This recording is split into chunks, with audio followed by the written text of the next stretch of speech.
যখন কোনো বান্দা সূরা ফাতিহার একটা করে আয়াত বলে আলহামদুলিল্লাহি রাব্বিল আলামিন, সঙ্গে সঙ্গে আল্লাহ জবাব দিয়ে বলেন হামিদানি আবদি, বান্দা তুই আমার প্রশংসা করলি।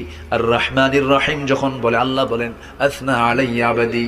মালিক ইয়াউমিদ্দিন যখন বলে আল্লাহ বলেন মাজ্জাদানি আবদি।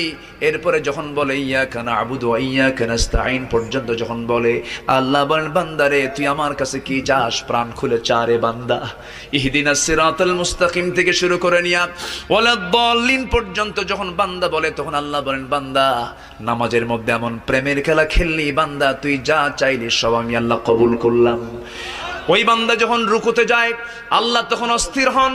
ওই বান্দা যখন সিজদায় যাওয়ার জন্য প্রস্তুতি নাই, সমস্ত ফেরেশতাকে ডাক দিয়ে বলেন ও ফেরেশতারা, এই বান্দাগুলো আমাকে দেখলো না, রাসূলকে দেখলো না, কোরআনকে দেখে হাদিসকে বিশ্বাস করে আমাকে খুশি করার জন্য তার সবচেয়ে সম্মানজনক